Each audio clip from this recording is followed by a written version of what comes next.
All right. So I hope everybody had a fantastic break. We were off last week and now we are back.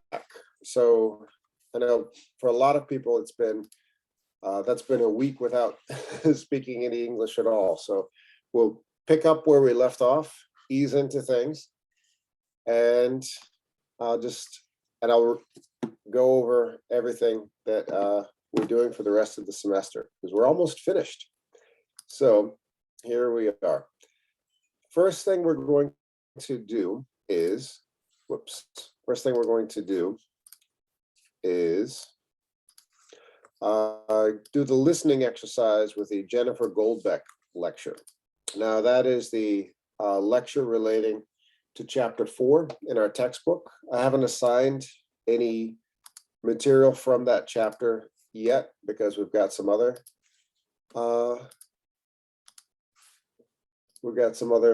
priorities ahead with the resume writing and end of semester interviews, but we'll pick up where we left off with that. Then we'll have a quick discussion based on the Jennifer Goldbeck lecture. So that'll take roughly about 25 to 30 minutes. The first part of class is listening. Then related to the same topic of internet privacy, we're going to discuss the Apple iOS changes and Facebook.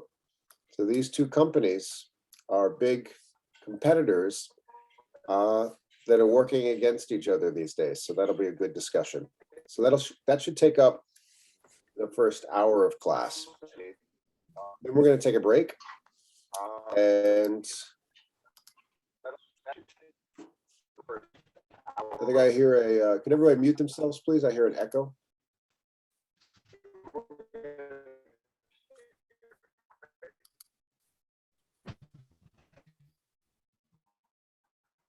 Okay, thank you. Let's see. Then we'll take a break and then we will do a little resume writing prep. So the resume writing, that is the assignment, the first assignment due. It'll be getting ready for that resume workshop coming up for First National Bank. All right. So that is it. Let's get started. I'm going to show you exactly what I showed you in the last class before we took the holiday. So who remembers this question? It was a lecture from the data scientist Jennifer Goldbeck, and we discussed it in breakout rooms last class. How did the company Target, know that a 15-year-old girl was pregnant before she told her family? So this is going back a little more than a week, a nice review, picking up where we left off. Who remembers? Some people weren't in that class, but for those who were, who can recall? Cleomaine, Faride, Perla, I believe you were there. Yes, Marie, who recalls? How did this company, yes, Perla. I think because she buy more vitamins. Yes, exactly. So did everybody catch what Perla just said? Yes. She bought something about children. Say it again, Marie. Yes. She bought something about child. She doesn't have. She doesn't have to. She didn't use to buy that kind of thing, and now she buy something about new child. I keep hearing an echo. So just if you're not speaking, please mute yourself. I keep hearing an echo. Or if somebody's got two devices, please turn one device off. Thank you. Okay. So yes, she not only bought vitamins, she bought what Marie just said, she bought several things. So how would a company like Target take this young lady's purchase history and then automatically know she was pregnant and then send her ads for baby bottles and diapers, and then her parents are very alarmed. The company analyzed the information in the record. And That's absolutely right. Yeah. Very good. Very good. So this is this is picking up with the conversation from last week for people who just arrived. So I see Tatiana, Nurexi.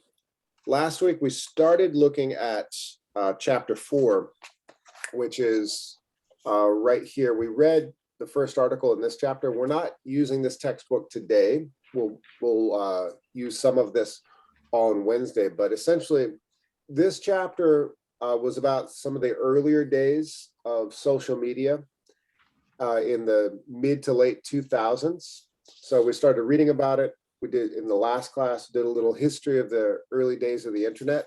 And we looked at this lecture, the beginning of a lecture from a data scientist, Jennifer Goldbeck, who was talking about how people's information is collected and then sold to other companies. So yes, the company Target was able to put together this young lady's purchase history and they know a lot of personal information about her. Now, we talked in breakout rooms during that class, but I want everybody to refresh their memories. What is everybody's thought about this young lady's situation?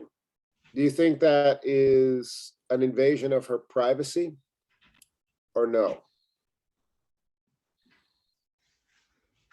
What does that mean, privacy? What is privacy? Personal. Yeah. When they conserve your personal information. Mm-hmm. Yes. But is it really? Because she's giving them permission when she signs up with the Target app on her phone or uses her member number every time she shops. I'm going to show you my keychain. If she gives permission to Target, that Yeah, here's I'm a member. I have a Walgreens card. I have a CVS card, and I scan it each time I go to one of them, and they know who I am. They know what I'm getting. They calculate the same things. I could choose not to do that. I could just pay with cash and be anonymous and protect my own privacy. That's my choice. But I like getting points and rewards and all these things. I like that. I like it if the company says, ooh, you've got points. Would you like to use your points and get, $5 off on this thing? Oh, yay.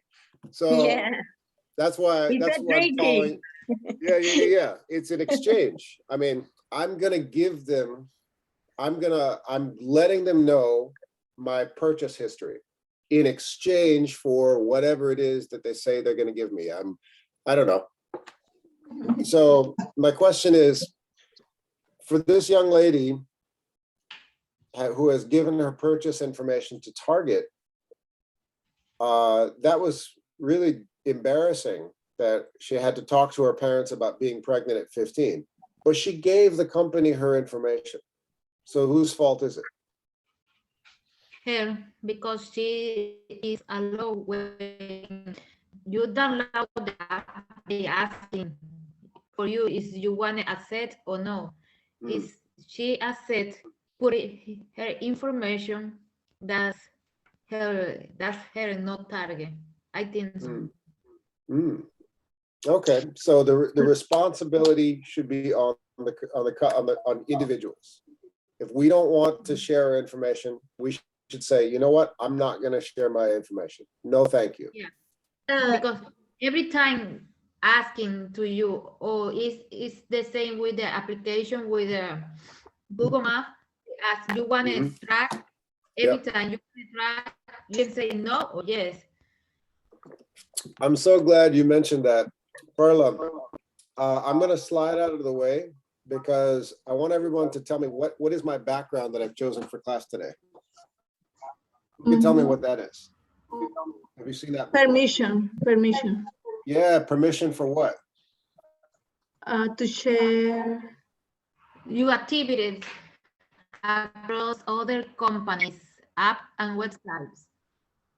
Yes, yeah. This is a feature. This is a new feature on the new iOS. That's the company that makes iPhone. That's the subsidiary of Apple that makes iPhones. You don't see this with an Android phone, but I'm gonna actually hear another echo. I'm not sure where the echo is coming from. Okay. All right. So yeah, this is when you're on your phone and you're using an app, and a notice comes up, and it asks, "Do you allow tracking? Do you allow this application to track what you're doing, where you are?" It's asking you permission. Do you give this company permission to share information? And you can click yes or click no. How many of you, let's get a show of hands. You could put the hand raising emoji. How many of you read these notifications if you've seen them? Do you read okay, Perla reads them. Does anybody else read them? Or do you just press allow? Okay, Cleomaine reads them. All right. I didn't read the policies. Yep, Tatiana. Okay. It's a good idea. It's a good idea to start reading these things. And it helps you be more conscious of what you're sharing information with. This is good. I'm going to move on because today we're going to listen to the remainder of the Jennifer Goldbeck lecture. And here you see on the screen 3 questions. And I'm going to give, I'm going to assign tasks for each question. I'm going to give a student one student each question. So only for volunteers. The first question, if you want to volunteer to answer the question, go for it, and I'll put your name on the screen. Okay. So the first question is, what type of information can data scientists gather from social media profiles? That's Jennifer Goldbeck is a data scientist, and she talks about how she can collect information from social media profiles. So your Instagram, your Snapchat, whatever, how she can gather small bits of information with her team at the university and then know a lot about individuals. So who wants to take that first question? Any volunteer? Perla came ready. 1 week without class. She's like, I got all this English in me trying to jump out. Okay. Perla will take question number 1. Okay, question number 2. Why doesn't Goldbeck have faith in the policy and law path? Policy and law, that means government. So she asked a question about, she looks at privacy and then talks about whether or not government should make rules to protect people's privacy. She argues she doesn't think it will work. And the question here is, why doesn't she have faith in the policy and law path? So that question is, why does she say government probably won't solve the problem? Who wants that question? Any volunteer?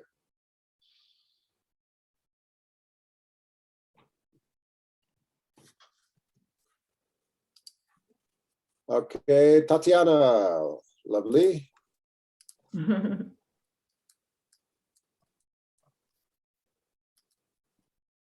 All right, Tatiana will take question 2. Third question, it's towards the end of the lecture. What does the phrase, and then I put this in quotes because I'm quoting her in her speech, the users aren't the customer, they're the product, mean? What does that mean? Norexi, you got it. But that's All right. So for Perla, Tatiana, and Norexi, take a minute and write down your question, because when we listen together, you're going to hear your question come up. And then after the lecture, we'll go one by one to answer. So take your time, write down the questions, and everybody else, if you're not volunteering to speak, you can write down the questions or take a screenshot as well. Norexi, quick question. Has your work schedule changed? sorry. Has your work schedule changed? To, if Oh, do you still have the same work schedule?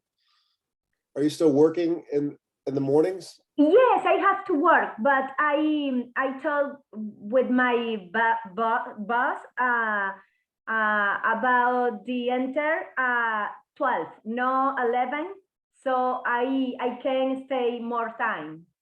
Oh, we love having you longer. It's so fantastic. Yes, today. Please tell The your boss Monday is we possible. say thank you. We say thank you very much. Yeah, I agree. We love having a little more Norexi time. Yeah, thank you. Okay. Let me know when you have the questions written down, and Yeah, I got it. great, great, great, great. Okay, here we go. So Perla, Tatiana, Norexi, I can remember that order. Mhm. All right. So I'm going to go back to my other slide. And I'm going to minimize this. Here we go. There's a commercial. It'll take 4 seconds to skip. Okay. All right. Everybody let me know if you can hear this okay. Sound working okay? Sounds good. Excellent. Okay, so Perla, Tatiana, Norexi, you will be answering the questions. And this is a short lecture. It's only 10 minutes. I'm turning on the subtitles. Here we go. Okay, here it comes.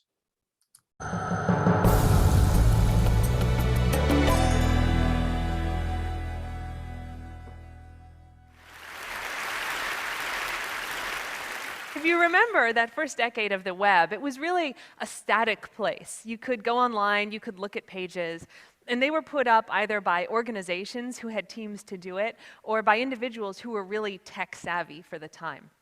And with the rise of social media and social networks in the early 2000s, the web was completely changed to a place where now the vast majority of content we interact with is put up by average users, either in YouTube videos or blog posts or product reviews or social media postings. And it's also become a much more interactive place where people are interacting with others, they're commenting, they're sharing, they're not just reading. So Facebook's not the only place you can do this, but it's the biggest, and it serves to illustrate the numbers. Facebook has 1.2 billion users per month. So half the Earth's internet population is using Facebook. They're a site, along with others, that's allowed people to create an online persona with very little technical skill. And people responded by putting huge amounts of personal data online. So the result is that we have behavioral, preference, demographic data for hundreds of millions of people, which is unprecedented in history. And as a computer scientist, what this means is that I've been able to build models that can predict all sorts of hidden attributes for all of you that you don't even know you're sharing information about. As scientists, we use that to help the way people interact online, but there's less altruistic applications. And there's a problem in that users don't really understand these techniques and how they work, and even if they did, they don't have a lot of control over it. So what I want to talk to you about today is some of these things that we're able to do, and then give us some ideas of how we might go forward to move some control back into the hands of users. So this is Target the company. I didn't just put that logo on this poor pregnant woman's belly. You may have seen this anecdote that was printed in Forbes magazine where Target sent a flyer to this 15-year-old girl with advertisements and coupons for baby bottles and diapers and cribs 2 weeks before she told her parents that she was pregnant. Yeah, the dad was really upset. So how did Target figure out that this high school girl was pregnant before she told her parents? It turns out that they have the purchase history for hundreds of thousands of customers, and they compute what they call a pregnancy score, which is not just whether or not a woman's pregnant, but what her due date is. And they compute that not by looking at like the obvious things like she's buying a crib or baby clothes, but things like she bought more vitamins than she normally had, or she bought a handbag that's big enough to hold diapers. And by themselves, those purchases don't seem like they might reveal a lot, but it's a pattern of behavior that when you take it in the context of thousands of other people, starts to actually reveal some insights. So that's the kind of thing that we do when we're predicting stuff about you on social media. We're looking for little patterns of behavior that when you detect them among millions of people, lets us find out all kinds of things. So in my lab and with colleagues, we've developed mechanisms where we can quite accurately predict things like your political preference, your personality score. So Perla, this is question number 1. She says, at my lab, we can predict Behavior that when you detect them among millions of people, lets us find out all kinds of things. So in my lab and with colleagues, we've developed mechanisms where we can quite accurately predict things like your political preference, your personality score, gender, sexual orientation, religion, age, intelligence, along with things like how much you trust the people you know and how strong those relationships are. We can do all of this really well. And again, it doesn't come from what you might think of as obvious information. So my favorite example is from this study that was published this year in the Proceedings of the National Academies. If you Google this, you'll find it. It's 4 pages, easy to read. And they looked at just people's Facebook likes, so just the things you like on Facebook, and used that to predict all these attributes along with some other ones. And in their paper, they listed the 5 likes that were most indicative of high intelligence. And among those was liking the page for curly fries. Curly fries are delicious, but liking them does not necessarily mean that you're smarter than the average person. So how is it that one of the strongest indicators of your intelligence is liking this page when the content is totally irrelevant to the attribute that's being predicted? And it turns out that we have to look at a whole bunch of underlying theories to see why we're able to do this. One of them is a sociological theory called Homophily, which basically says people are friends with people like them. So if you're smart, you tend to be friends with smart people, and if you're young, you tend to be friends with young people. And this is well established for hundreds of years. We also know a lot about how information spreads through networks. It turns out things like viral videos or Facebook likes or other information spreads in exactly the same way that diseases spread through social networks. So this is something we've studied for a long time. We have good models of it. And so you can put those things together and start seeing why things like this happen. So if I were to give you a hypothesis, it would be that a smart guy started this page, or maybe one of the first people who liked it would have scored high on that test. And they liked it, and their friends saw it. And by homophily, we know that he probably had smart friends. And so it spread to them, and some of them liked it. And they had smart friends, and so it spread to them, and so it propagated through the network to kind of a host of smart people, so that by the end, the action of liking the curly fries page is indicative of high intelligence, not because of the content, but because the actual action of liking reflects back the common attributes of other people who have done it. So this is pretty complicated stuff, right? It's a hard thing to sit down and explain to an average user. And even if you do, what can the average user do about it? How do you know that you've liked something that indicates a trait for you that's totally irrelevant to the content of what you've liked? There's a lot of power that users don't have to control how this data is used. And I see that as a real problem Okay, here going comes forward. Tatiana's question. So Tatiana, the answer to your question is coming right now. Okay. So I think there's a couple paths that we want to look at if we want to give users some control over how this data is used, because it's not always going to be used for their benefit. An example I often give is that if I ever get bored being a professor, I'm going to go start a company that predicts all of these attributes and things like how well you work in teams, and if you're a drug user, if you're an alcoholic, we know how to predict all that. And I'm going to sell reports to HR companies and big businesses that want to hire you. We totally can do that now. I could start that business tomorrow, and you would have absolutely no control over me using your data like that. That seems to me to be a problem. So one of the paths we can go down is the policy and law path.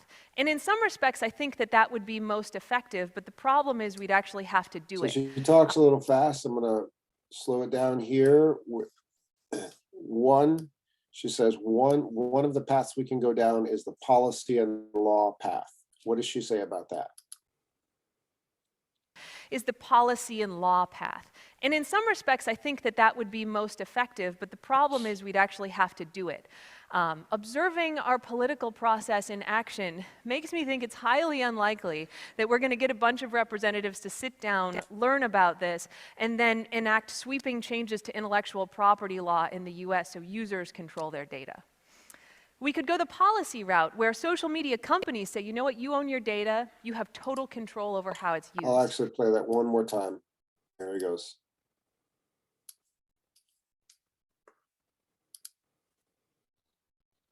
We could go the policy route where social media companies say, you know what, you own your data, you have total control over how it's used.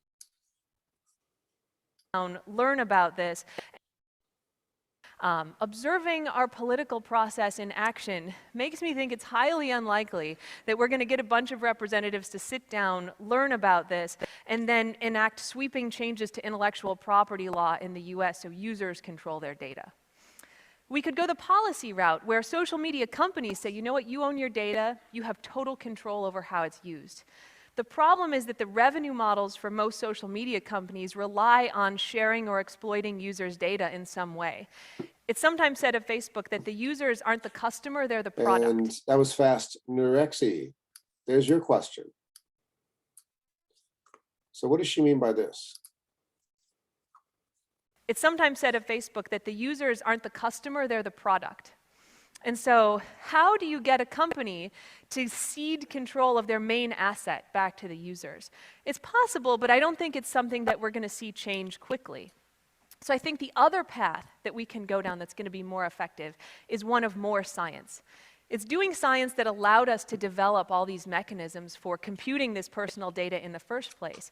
And it's actually very similar research that we'd have to do if we want to develop mechanisms that can say to a user, here's the risk of that action you just took. You know, by liking that Facebook page or by sharing this piece of personal information, you've now improved my ability to predict whether or not you're using drugs or whether or not you get along well in the workplace. And that, I think, can affect whether or not people want to share something, keep it private, or just keep it offline altogether. We can also look at things like allowing people to encrypt data that they upload, so it's kind of invisible and worthless to sites like Facebook or third-party services that access it, but that select users who the person who posted it want to see it, have access to see it. This is all super exciting research from an intellectual perspective, and so scientists are going to be willing to do it. So that gives us an advantage over the law side. One of the problems that people bring up when I talk about this is they say, you know, if people start keeping all this data private, all those methods that you've been developing to predict their traits are going to fail. And I say, absolutely, and for me that's a success, because as a scientist, my goal is not to infer information about users, it's to improve the way people interact online. And sometimes that involves inferring things about them, but if users don't want me to use that data, I think they should have the right to do that. I want users to be informed and consenting users of the tools that we develop. And so I think encouraging this kind of science and supporting researchers who want to cede some of that control back to users and away from the social media companies means that going forward, as these tools evolve and advance, means that we're going to have an educated and empowered user base. And I think all of us can agree that that's a pretty ideal way to go forward. Thank you. Okay, there it is. All right, let's go back to those questions. Here we are. Come on.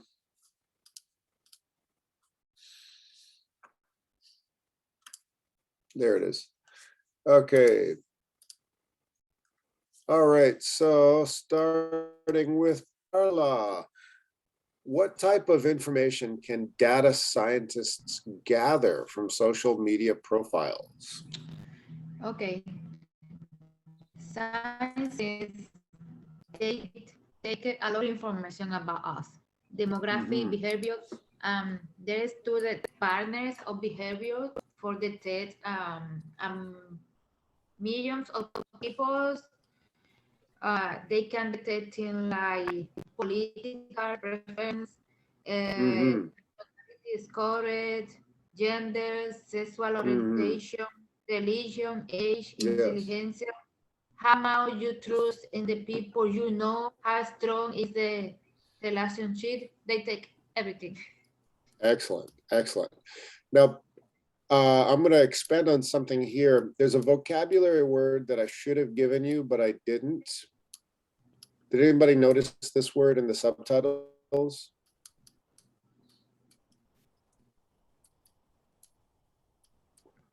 Homophily. No. Homophily? Yeah, she said there was well, the word homophily, it essentially means like the euphemism birds of a feather stick together. Perla was absolutely right. You can, people in government love to use data science from social media because they can tell what to say to voters to get elected. They know who in a certain area, what are people's political leanings, what people want, what people think. But what is it that people share on, say, their Instagram? They share, what music they're listening to, or what movies they watch, or what books they read. How would seemingly useless information like that suddenly give away a lot of personal information? How would the book I'm reading be an indicator of my political preference or my sexual orientation or my religion? And that's where the word homophily comes in. Teacher, can I say something? Sure. I think, and then she said, all of the information, all of the things that you share in Facebook or other kind of social media, can be analyzed with a little behaviors or kind of patterns that you personally didn't know that you have. And that's Yes, crazy. exactly. Absolutely, Tatiana. And I'm writing your name down here because you're going to answer the next question. Did everybody catch what Tatiana said? Well, she said she's essentially explaining how homophily works. I'm going to give you an example. Let's say, okay. Here we go. I'm looking at I'm going to pull up this video panel here. And I'm going to give an example of homophily. Okay. Let's see. Can I say something? Sure, Direxia, yeah. I am thinking about the homophily. It's two words. Homo is a person, Well, human. same. It means this. Yeah, Homo sapien. Yes. Yes. And phily is something like it, something family. Homo. Yes. That word. It's from Latin or Greek. I think it's Greek. I'm double checking right now. I could be wrong. I'm going to double check. Yes, so it's I think it's Greek. It's like Yeah. yes, it's familiar for you, familiar for your preference, your another people life with you. Yeah, it's the root word of philosophy. Greek, Yes. philo. Yes, it's Greek. Oh, philo, no filial. It's okay. Well, I mean, maybe you're doing something really fun. There's an exercise that we do called when we learn languages, we use inference. And when we see new words, naturally we think, how do I figure out this word? I don't know. And then there's all these tools that we can use. And one thing that makes English really hard, but also a little bit easy, is that because English borrows from other languages. When we see a new English word, chances are there's another language we might be familiar with where we can find the answer. But let's go to the practical definition of, okay, Narexi, you and I both practice yoga. Mhm. And this is a seemingly innocent, not revealing hobby, but it can reveal a lot of personal information. If we practice yoga, are we more likely or less likely to shop at Whole Foods or Market Basket? Whole food. How did you know that? Because, How did you have the answer that quickly? yeah, because it's a good food. It's organic, it's That's it. natural, it's, yeah. There you go. So this is how data science works, and this is data science works. If I like a page for a yoga studio in my area, what company might want to send me an advertisement? Whole food. There you go. Yeah. Does everybody see how this works? Somebody who practices yoga is more likely to pay more money for their vegetables. Yeah, exactly. We could give, let's say, Homophily. okay, so. For example, teacher, Yeah.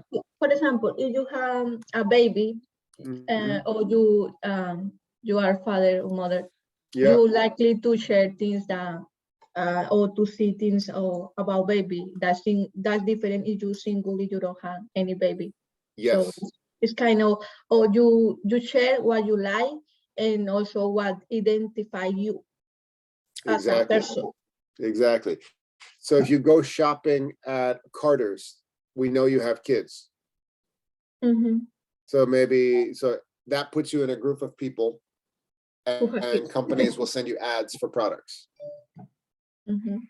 This is essentially how it works. So then you lumped into these groups with other people, you're more likely to have a lot more in common with this person, this person, this person, than this person, this person, this person. And oftentimes, what's oftentimes true is that sometimes this stuff is ridiculous. Just because you do yoga doesn't mean you go shopping at Whole Foods. It means you're perhaps, maybe, but it doesn't mean you buy certain things. It doesn't mean you listen to certain music. It's not always exact. That was the example of the curly fries. It was stupid because it's like, okay, smart people click like on this thing, and it didn't make any sense. Just because you like a certain picture doesn't mean you're actually a smart person. But because of homophily, large numbers of people with similar patterns of behavior are doing the same thing, liking the same page on social media. So that's how companies can target ads. Teacher, it was like prediction or statistic. Like Yes. It's not 100% sure, but maybe can infer for that. Now, Tavares, you have a background in government. Have you ever, for political campaigns in Cape Verde, have you ever worked with data scientists to target messages or gather support politically prepare campaigns? Teacher, Yes. because in the politics in this time, you need to use the marketing politic. You define very well what the people you like. You need to study in different kind, because if you don't that, you don't win. Did everybody hear what Tavares just said? Can you say that last part? If you don't, you don't win. If you don't that the market politics, you don't win, because the people stay in the attention about what you do, what you speak. Very important. You need to study so with the market politics after you begin to do the campaign. So essentially what you mean is, if you want to be elected to office, you need to know this data of the people who are the voters. You need that information. You need it. Now, let's go to Narexi.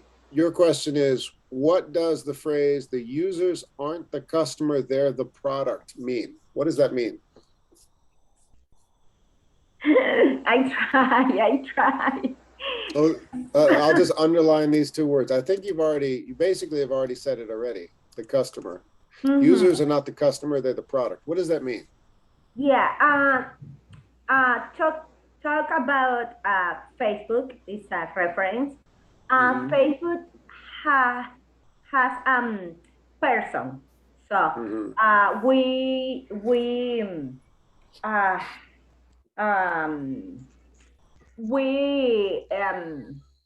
write about personal information, and Facebook use that information, offer a product like food, clothes, like product, personal healthy, but it's important for them the product, not the person. The person is how do you say, is a way. The person is a way for offer the product. The person is the way to offer the product. I think that's a good answer to the question. I like that. It's a very creative answer. It makes sense. So essentially, to use the service, if I want to contact a person who I haven't seen in years and years, oh, look, it's my first grade teacher. Wow, I'm using their service. But I'm using their service and I'm paying no money. Why am I not paying any money? They're making money from me. I will be targeted with ads from other companies, and that's where their money comes. They'll sell data to a company. They're not going to make money from the user. You're the user. You don't pay money to use the service. They make money by selling your data to another company. So your data is the product that they sell. Where are you at, if you have the app on your phone open right now and you've clicked allow, that's data that you're sharing. So they know where you are at what time.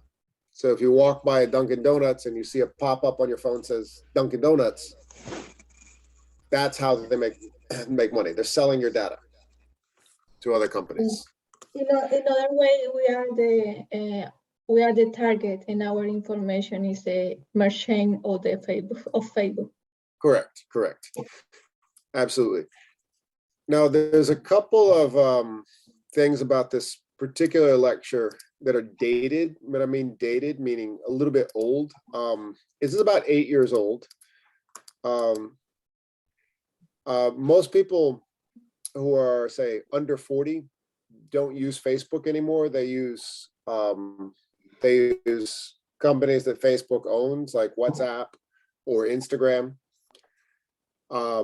Usually Facebook these days is for like the 40 and up crowd.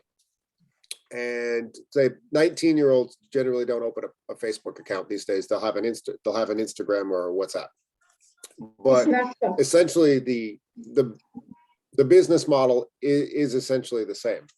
But there have been some changes. When she first gave that lecture, people were really just starting to think about their personal information. Now the public is a little bit more aware And this was about 2012, 2013, she gave that. Today, the public, most people are generally have some idea about how their data is used. They're not totally blind to what's going on. So some companies, Apple is the one we're going to discuss here. Some companies have started to appeal to this desire to protect information. Today, Apple has a new feature on their phones, the newer phones. They will give you a notification if an app is tracking you, and you can allow or not allow. You can click allow or not allow. If you want Instagram to know where you are by turning on the GPS on your phone, you can say, yes, I will let them know. Because maybe you're going to post on Instagram, today I'm at a concert, look at where I am, boom. And then you are making that, you, the user, is making the decision, yes, I'm telling this company where I am because I want people to know where I am right now. Or you could say, you know what, I don't want people to follow me, not allow. So Apple is providing that choice these days. And it's one thing that is, it's become conflicting with a lot of other social media companies. So Google uses user data, what people are searching, where people are.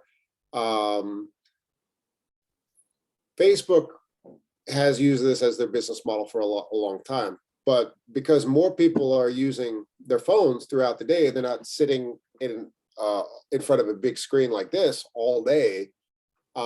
This new feature from Apple is cutting into the business model of a lot of companies. So they have to rethink, how are we going to make money if we can't just, if people are choosing not to let us follow them. But the question I want to ask everybody here is, how conscious are you of the information you share? Are you constantly thinking about information you're giving away, or do you never think about it? Or are you somewhere in the middle? Conscious means aware. Absolutely, Alessia. I was waiting for you. I was thinking, I saw you come in like 20 minutes into class. I was like, okay, she's going to give us something good. Oh, sorry. I was making food from for work. No problem. Yeah, so that's an interesting question because I'm always trying to know what I give to the internet, Yes. And when I open a website and they come with these cookies and they come with this information about this information that the goal is to track our information. So that's why one thing made me realize that I need to update my digital learning, because I feel like we give a lot of information that we shouldn't. And I need to know more, because they always put some they always have this tricky things they put, so you don't know you're sharing too much information. So I'm always conscious, even I don't have all the knowledge, but I'm always conscious. That's good. That's good. I knew you were, because I remember you were talking about this in the last class. Let's see, it's almost time for a break. I was going to do a breakout room discussion first. I was going to show you something else related to this new feature for Apple, but I think right now, because we're actually exactly 1 hour into class, let's take our 10-minute break now. Then I'll show you a little bit about this new Apple feature and how other companies are having issues with it, because it's harder to track people who are choosing not to be followed on their phone. So we'll take a break now, 10-minute break. then I'll show you a little bit more about this new Apple feature, and then we'll have our breakout room discussion. Sound good, everybody? Yes. Great. Excellent. Okay. Good work, everybody. Let's take a 10-minute break. Here we go. All right.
Okay, everyone.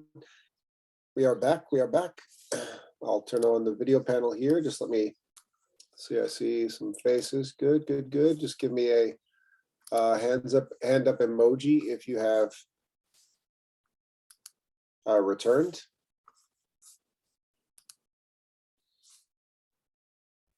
Great, great, great.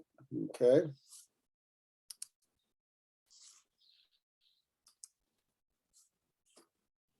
Okay, it looks like everybody's back. Wonderful. Nice. Excellent. So, Alessi mentioned before the break is that she's constantly trying to be more aware of what information she is sharing. Is everybody else doing something similar, or would anybody say it's something they don't think about?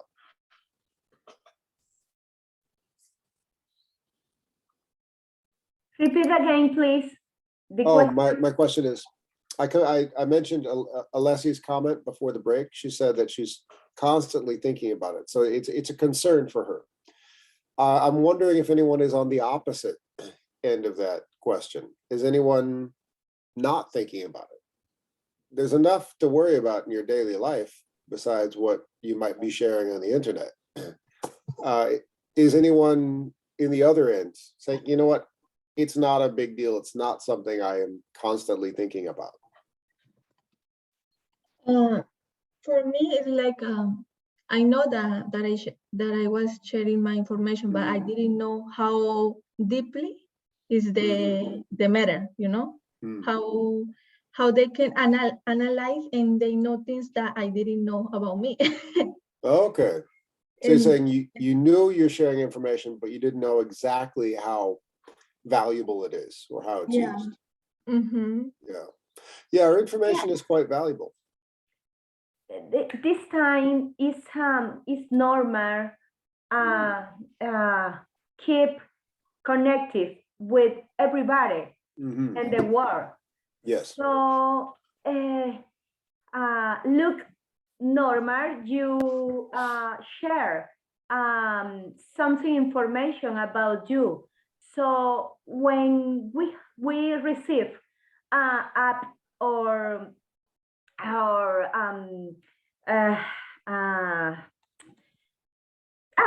app where you have to give information about you, sometimes we don't thinking about that, so it's dangerous, I think so. Okay. Some people are so concerned about it, they completely stop using all social media together. I've known several people who've stopped completely. No WhatsApp, no Instagram, no Facebook, Twitter, done. Kind of going back to life in the 1990s. If you want to talk to them, you send them a text, you send them an email, that's it. So that, which is, it's a pretty extreme thing to do because you miss a lot of stuff that's going on. But some people have made that decision. Now that everyone's had a chance to process the question, now let's go into breakout rooms. So the question is the same. How conscious are you of the information you're sharing? From something you post, if you drive a car and you use Waze, that's a Google product. Google knows where you are. That's why you see on your phone, you're passing a restaurant. How conscious are you of information you're sharing? I like to use Waze, so I make that decision. I want to know where I'm driving. I don't want to have to pull out a map. I will use Waze and I will give away my information of where I am. And I will consciously make that decision. So that's an example. How conscious are you of the information you are sharing? Okay, breakout room time. Let's do 3 breakout rooms. Okay, yes. Oh, this is great. This is great. It's the same number of people in each room. I love it. Okay, here we go. Breakout room time.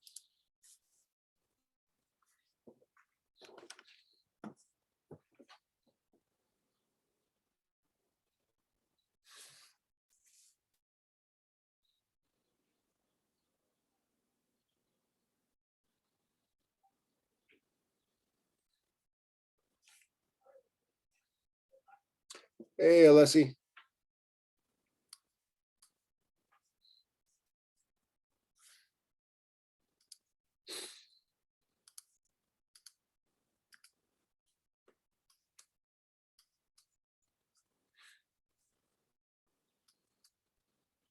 Recording. Okay, so using a few of these verbs for resume writing, let's practice describing some of our different work experiences. Let's see. I'm gonna look at who I've got. Tavares. What's one of the jobs you put on your resume? Oh, teacher. In this moment, I am. You've got a lot of experience. Yeah, in this moment, I'm project manager. Okay. Architect. All right. How about this? Okay, these words are perfect for you. Okay, here it is. Oversaw. Can you make a sentence with the word oversaw? Or just describe a project you worked on, and I'll help you put the sentence together. In this moment, I prepare the different work in the construction. Okay. And I do the controls and the organizer and the planet. I review the producer, the different work. Yeah. Let's stick to one vocab word to describe one task for a project. Over.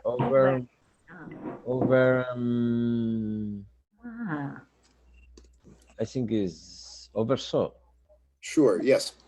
So let's describe for us one project that you were leading, and how you would use the word oversaw in a resume. Yeah, I oversaw the different phase of the project. Excellent. Okay, and I'm going to give you some a little bit more to make the sentence more complex.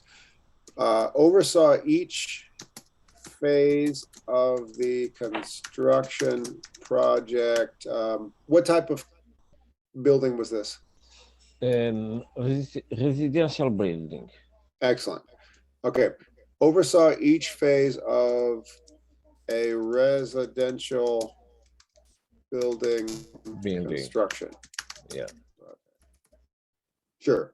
And then you could say, which city? In this moment, Milton. In Milton. Oh, that's right near me. Okay. There we go. I oversaw, but just over the next door in Quincy. All right. I oversaw each phase of a residential building construction project in Milton. And you could maybe name the project, whatever the building is, something like that. And then So maybe you could. Can I ask something? Sure. Why all of those finish in ed? Is past? All of the verbs are finishing. Yes, that's past perfect. Okay. And you could conjugate it, like, for instance, overseen, oversaw, present progressive, like gerund, overseeing. Yes. And you can change the conjugation of each verb depending on what you're trying to say. Okay. Perfect. So yes, they are past tense. Led a project, because you're describing something you've done, your experience. Excellent. Good job. So let's go to Marie. Would you like to describe something you'd put on your resume? Oh, I don't have anything new for my resume. You've done a lot of volunteer work for your church, right? Yeah. Letter writing. Am I right? What do you say? You've done a lot of volunteer work for your church. Am I right? volunteer work. Like you've done a lot of outreach volunteer work for your church? Oh, it's not it's volunteer. Right, that's what I mean. That's what I mean. That's experience. Yeah. Making phone calls and writing letters, right? Yeah. So you can use one of these. Hold on a second. Produced. Oh, look, Marie, this would work with you. Produced. I put us. I produced various letters of I used to talk on the phone with people to talk about Bible. yes, that's experience. That's working. That's outreach experience. Yeah, so. But I didn't use letter. I talk on the phone. That's great. That's experience. So yeah. Let's say what word? What operated? Yeah. There it is. Operated. Let's make a sentence with operated to describe that experience that you have.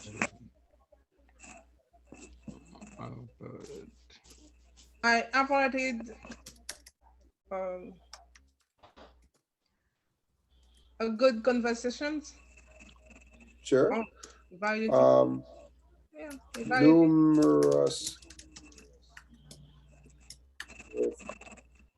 church members in regards to events and Bible study. Something like that? Yeah. Yeah, this is work experience.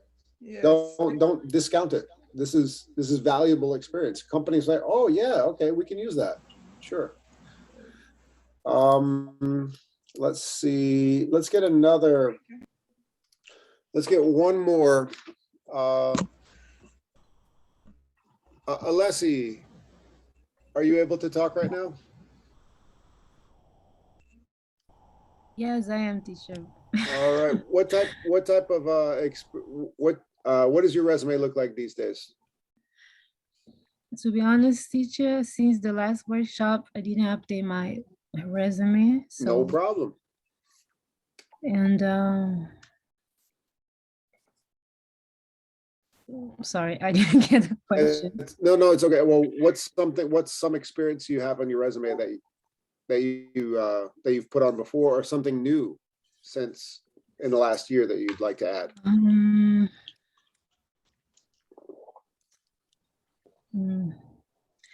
I would say, since it's something that I study, is working as a social media and everything, because I have this personal project. So it's social media manager, social media community management. So okay, let's use the word headed. Teacher. Yeah. Please, can you increase the letter in the? Oh, sure. I'll make it bigger. Absolutely.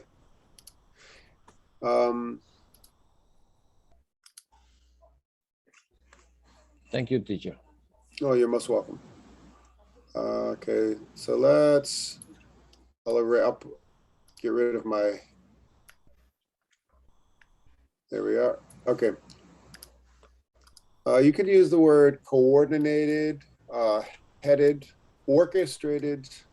Let's say headed or coordinated. How would you describe what you've been doing with this language project?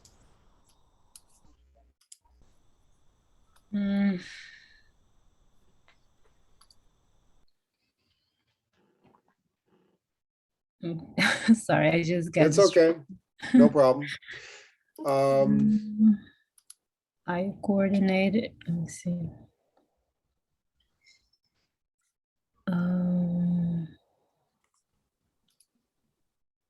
Can I pass, teacher? No problem. Anyone volunteer to try describing something on their resume with one of these vocab words? Tatiana, Handy, Marlet, Nerexi, anybody? No Okay, pressure. I work right now like Uh-huh. nanny. Yeah. So I plan it. I plan it every day, the schedule with the twins at home. Excellent. Planned daily childcare schedule for my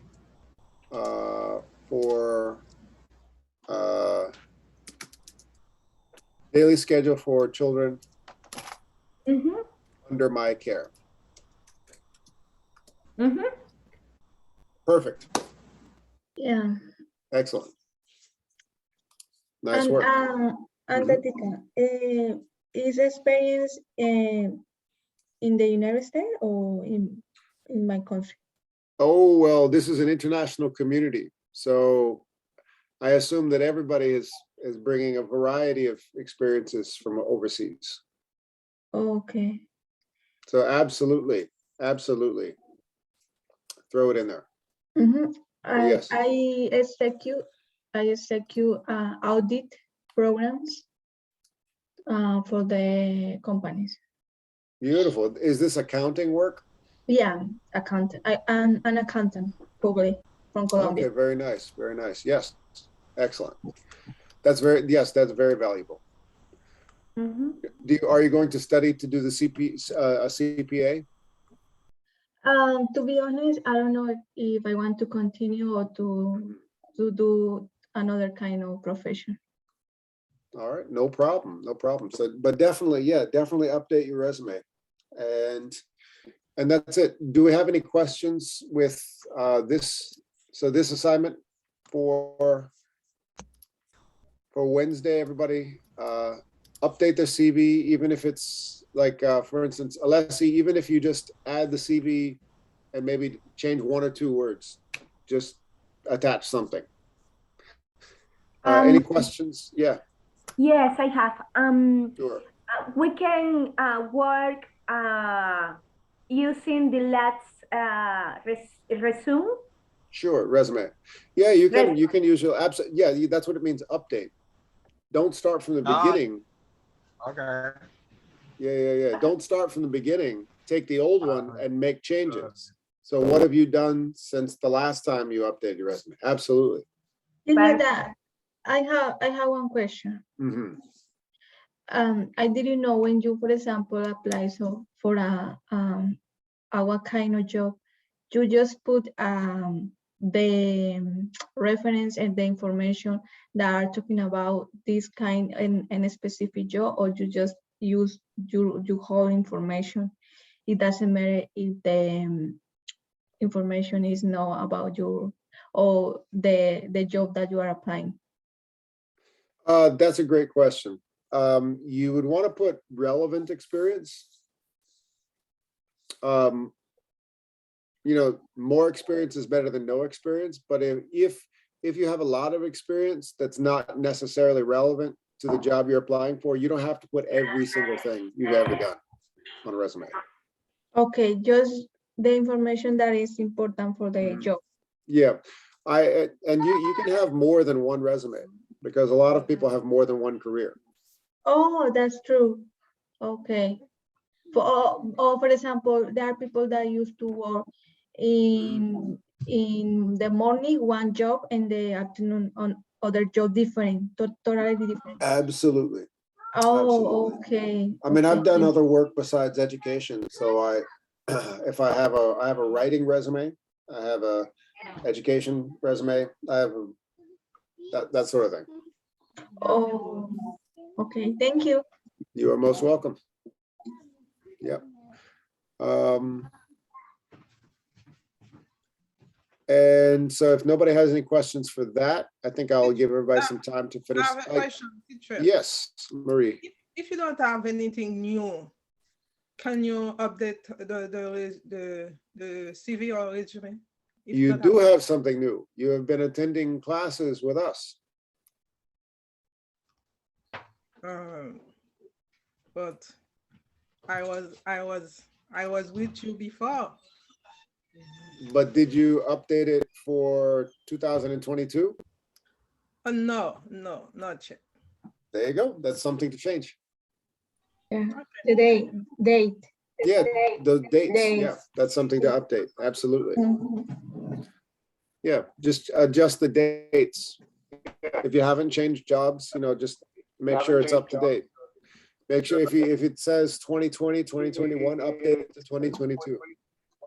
Thank you. You're welcome. I think that's about it.